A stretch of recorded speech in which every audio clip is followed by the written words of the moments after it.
all very good thing to get, you know. So let's start with that. So initial slides are few very general slides, like which defines what nitrosamines are, why they are important, you know.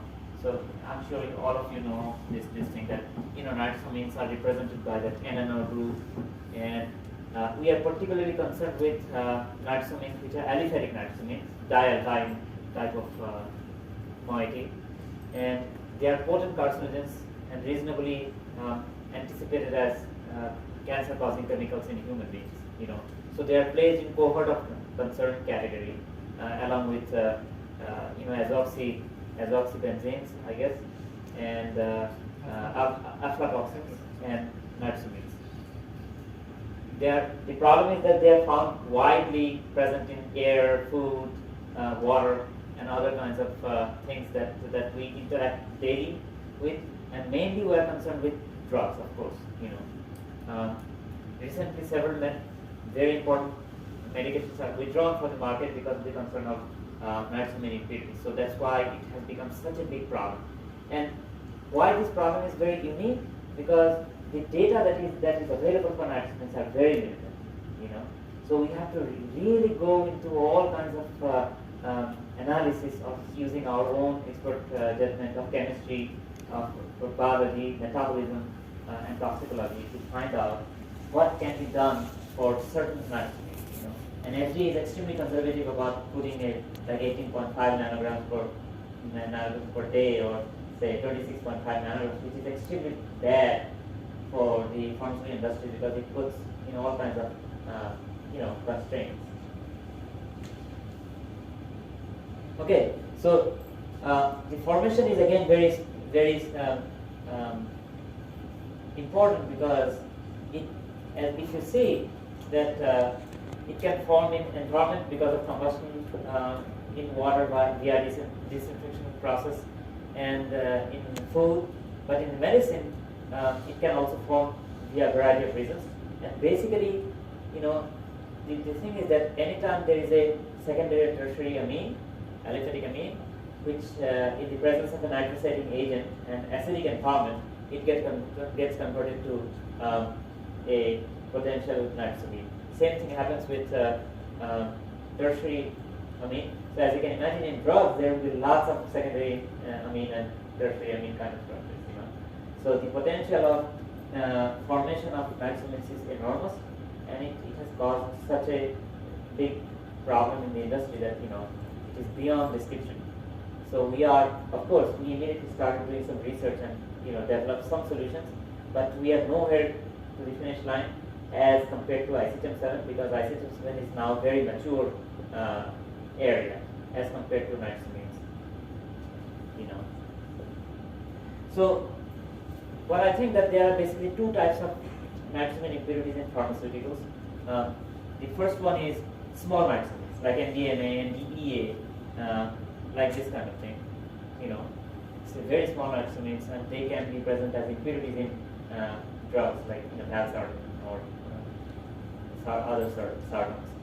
But and these are not that difficult, because there will be data available for them, you know.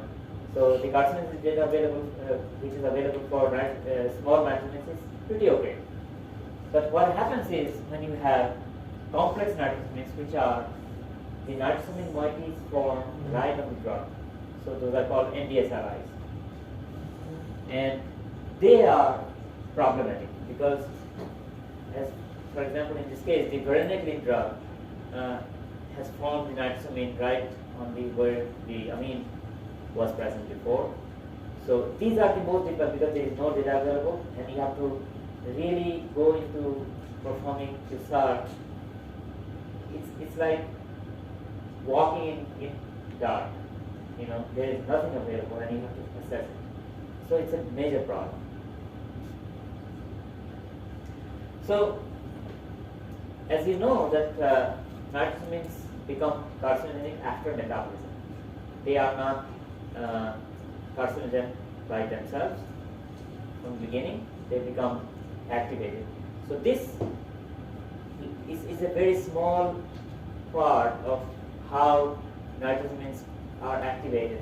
So the most important factor is that if there is a CH2 group available on the alpha position of nitrogen, it becomes hydroxylated, and when it gets hydroxylated, it forms a diazonium ion, which is reactive, and it alkylates the DNA.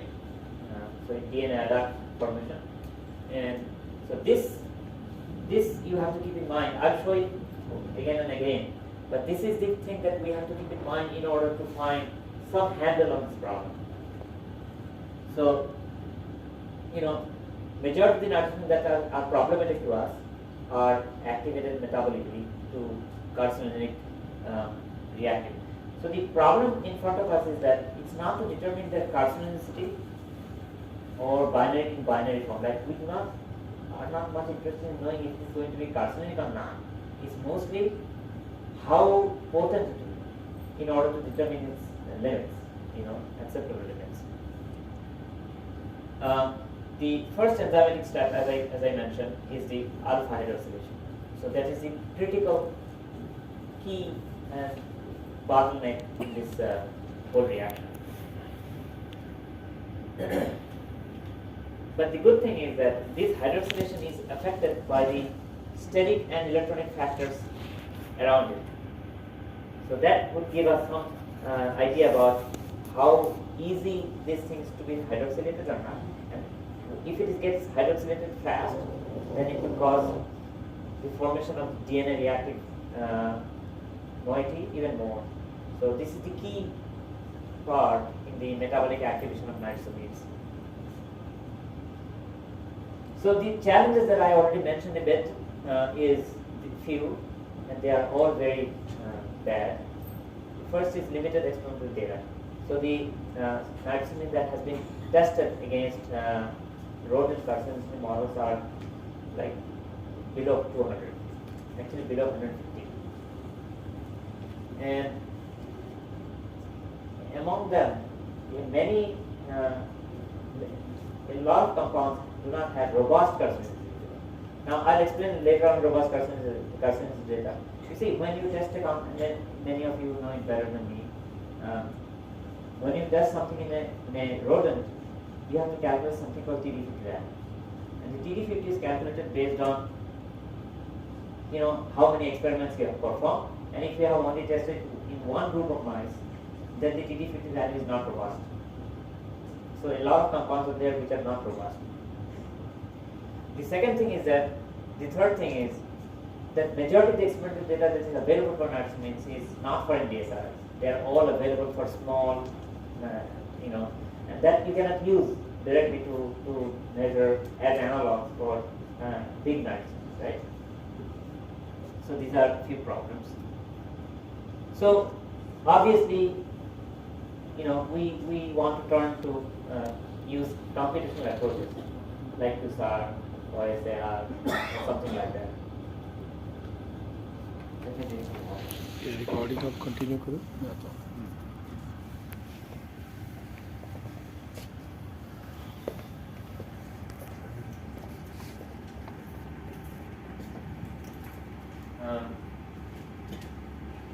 So there are a few approaches that we can think about, like any other Qsar. What we can do, we can take those 135 nitrosamines that we have and build a Qsar directly. But we run into problem in almost immediately because the number of nitrosamines is very small, 135, 140, 150, and the data is very noisy. So you are not going to get good Qsar. And even if you manage to build a Qsar, the prediction that you are going to make is of complex nitrosamines. So this model is not going to be very good for predicting carcinogenicity of bigger nitrosamines, more complex ones. The second one is Qsar, structure-activity relationship, which is more qualitative in nature, and find out what are the factors that either activates the nitrosamines or deactivates. So that's classic structure-activity relationship. So that we use. So that has become a very promising approach. Now, or what we can do, we can get analogs, exactly like we did in nitrogen 7. And in this case, the alert is always in nitrosamines, right? So we can get similar analogs using using alert environment similarity basically, and that has also become very popular. And we almost immediately start collaborating with FDA and build some tools. Our Qsar Flex actually is based on these two things. So there are other things possible. If we can compute that hydroxylation step, is it going to be easy or difficult? That can also be a promising approach. I have not heard anybody doing that yet, but it could be a possibility. Or we can perform quantum mechanical calculations. Again, we go to quantum mechanics, and there is a good paper that is recently published. They actually published that how easy is to hydroxylate using quantum mechanical DFT kind of approach. So those are very promising. But the problem is that how many people actually know how to run a quantum chemistry? I don't know. I have no idea what are these settings. It's a very, very specialized approach. So that almost immediately takes the DFT out of question, and they are computationally intensive. But I think in India we have a lot of people who do quantum mechanics, right? I think so. I don't know. You have to tell me that. But I think they do. I have no idea. I've never used quantum mechanics in my life. So in the structure-activity relationship, the basic thing is that these are qualitative in nature. We can only tell if we put a feature near nitrosamine, is it going to make it more potent or less potent? And these SAR rules are formed by human experts. So these are basically an expert rule-based system. So I have given few examples at the bottom. Like for example, if you have long chains in nitrosamines, they are less potent. If you have small chains, they are highly potent. If there is a substitution of the alpha carbon, they are less potent. And if there is a carboxylic group anywhere in the side chains, it makes it less potent. So there are few rules that have been published. So we can actually use them to assess the nitrosamine that you have in question. And they are very effective rules. But the problem is that there are very few. The moment you start going into the analyzing the nitrosamine, you immediately face like, okay, there are rules, but my chemical is very different. So what should I do? So that's another issue. So there are a few publications that have happened. They are nice publications. I refer to them. Some of them are done by our competitors. Last hour, please go. But they are good papers. I can tell you that. So then we go from Qsar to the analog-based read-across kind of approach, where we try to get, the moment we have the query nitrosamine, we can find surrogates that are similar to it, and then, but only those surrogates that have experimental characteristics. Like so if we have some nitrosamine that has been evaluated against rodent carcinogens, still can use them as analogs. But the basic principle is that you search the analogs based on the principles of molecular similarity, which is exactly like we do in IC7, not different. Here's an example. Now the thing is that the moment you see analogs in front of you, your brain becomes part of the software. Right? You can immediately start thinking like, okay, this is what's happening, this is what is happening. So in this case, you can see that when I search, this is my query nitrosamine, for example. When I search, I get these analogs. And as you can see, that and every one of them has experimental PDFT value associated with them. But the moment you come, and this is 1.12 milligrams per kg per day, this is 1.37, this is 5.39.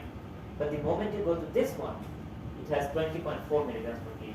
And you can see that the alpha carbon in this case, one of them, is substituted by N-methyl group. You know, so that immediately tells you a story. The moment you have substitution, it's most likely that vending machines it has are better. reduced the importance. Dispenser. Okay.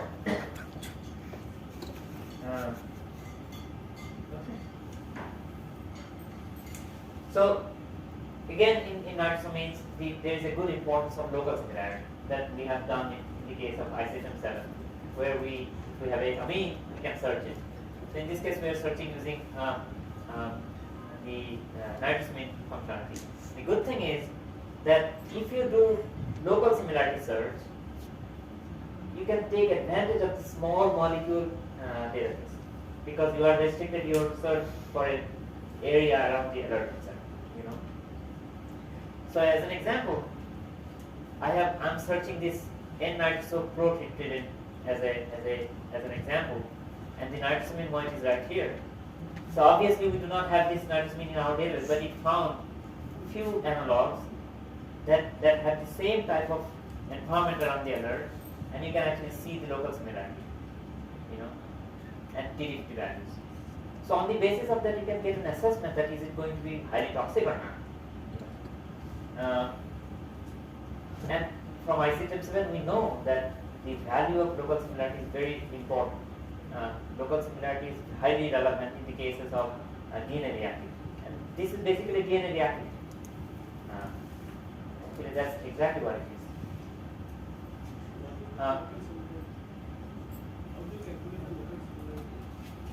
So it's slightly different than tonic similarity. So I'll actually explain it. It is something somewhat similar to what we do in Caseultra for finding alerts, analogs for the alerts. But in this case, we made it a little bit more customized for nitrosamines. You know, but it ultimately calculates, like, it takes a few bonds around the nitrosamine and then finds out what are the other nitrosamines in the database that has the same type of features around the nitrosamine. You know, that's basically what it is. It's very simple.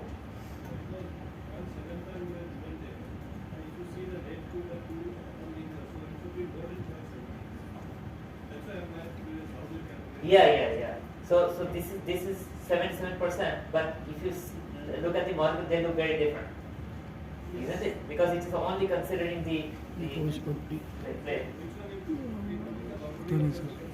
So it's around 4 bonds.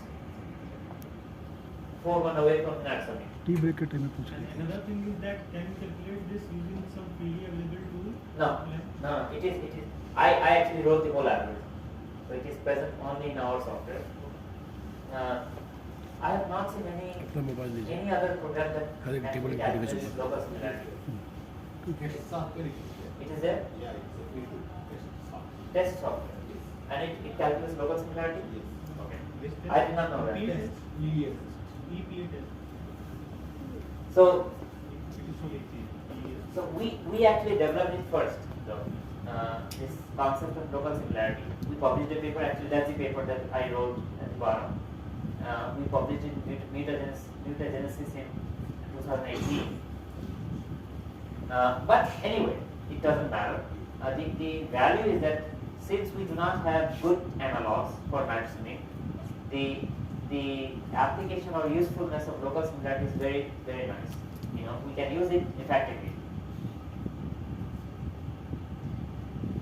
Now here it comes your question about how we perform the calculations.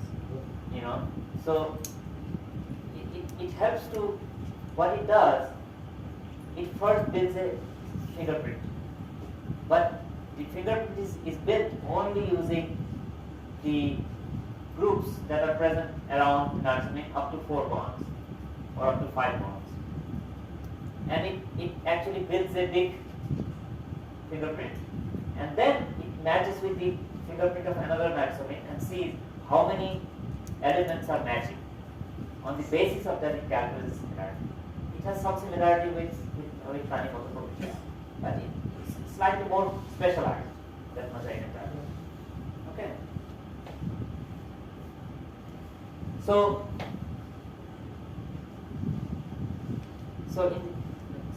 yes, this is the program that we developed, Qsar. I'll talk a little bit more about it. But in this thing, we have a database of nitrosamine molecules, which has been tested against rodent carcinogens, and we have 135 N-nitrosamines. It is going to increase a little bit in future. We also have special Ames data for nitrosamines, which contains 463 nitrosamine analogs. It also uses log-P and water solubility modules. These are pretty big modules. So this is basically what we do from a software point of view. But you will see that software plays a very small role in the carcinogen assessment of nitrosamines. Suman, out of these 463 here, Oh, okay. out of these 463 N-nitrosamines which are having Ames data, are those recent one or still from 1980s? Difficult for me to tell. There are some recent, but some old also. You remember we had this discussion 1 year ago, Yeah. and we are still facing this issue because if we include these nitrosamines which are published way back 1980s, so those data, the same question somebody asked in the earlier session, are we still considering while predicting nitrosamines even No, now? we do not use Ames data to predict carcinogenicity assessment. But it is there just so that you can identify those nitrogens that are Ames negative. So if my Ames is predicting, your Qsar software, if it is predicting negative, and that negative analysis or interpretation is based on the assays which were published in earlier days, that is again not going to be accepted by regulatory. Yeah, but keep in mind that in nitrosamine assessment, the mutagenicity values are not that important. Right. So it's not going to matter much. Basically, majority of the nitrosamines are all Ames positive. Yeah, but still agency is not accepting Ames